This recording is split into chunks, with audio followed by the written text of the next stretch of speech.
It's Tuesday, January 22nd, and I wanted to give you my firsthand account of the Richmond Second Amendment rally. This happened yesterday in Richmond, Virginia, and I went on a bus trip to Richmond with a group of folks, mostly from Moore County, but from other places, from Cary. There was a guy from Ohio, some from Fayetteville. We rode up to Richmond together. We went to the rally, and it was amazing. Didn't really know what to expect going into it. First of all, never thought I would be going to a Second Amendment rally, even though I'm a member of the NRA, I've got my concealed permit, I'm a supporter of the Second Amendment. But I never thought I was going to cross that threshold and actually go to a rally. And as the rally approached, there was a lot of media accounts that there was going to be 100,000 people there, that there was going to be terrorism, that there was going to be rioting, protesting, and then the governor of Virginia imposed martial law and declared that no one could bring weapons into the Capitol grounds. So it made me a little nervous.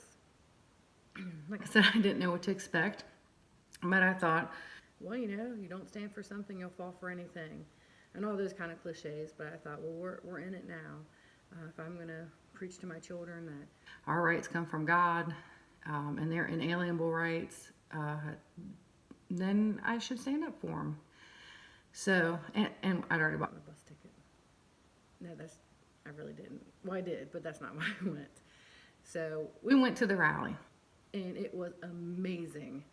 I've heard reports on social media and in the mainstream media, which I try not to watch, of protests and of problems, but that was not our experience at all. First of all, I'm not sure how many people were there. Like I said, leading up to it, they said maybe 100,000 people. Reports, I think, from the Capitol Police was somewhere in the neighborhood of 22,000. It seemed like more to me, but I didn't have a counter. I can tell you this, the whole downtown area was packed, wall to wall with people, and they were so polite and so nice. And by comparison, as someone who's taken small children to Disney, I would go with this group anywhere versus a group of soccer moms that would put their elbow in your throat just so they could get a better spot in line for, it's a small world after all. I love you, soccer moms, but y'all are vicious. This group were so nice, and they had actual militias. What, you say? Militias? Aren't those crazy redneck, hillbilly, white supremacists? Well, that's not what I saw. I saw groups that, first of all, they were all kitted up. They had on all their gear. They had helmets, cameras, communications, guns, a lot of guns, extra ammunition.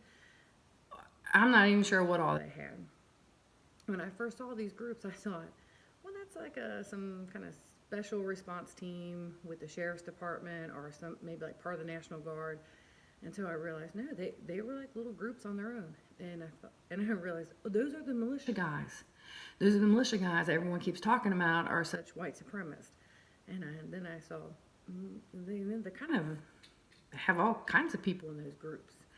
The only thing I thought that was weird about them was one guy was wearing shorts, which I thought was crazy because it was freezing. I had on, my huge coat and hat and gloves and scarf and long johns and everything. And I did think the guy wearing shorts was crazy. But other than that, they were magnificent. They were keeping a watchful eye. They were polite. I mean, you would not believe this crowd. If I didn't say it before, at least 2 out of every 3 people was carrying a firearm openly. Nobody had crossed words. Nobody pushed or shoved. Everyone just kind of waited, was polite, chatted with each other. Hey, where are you from?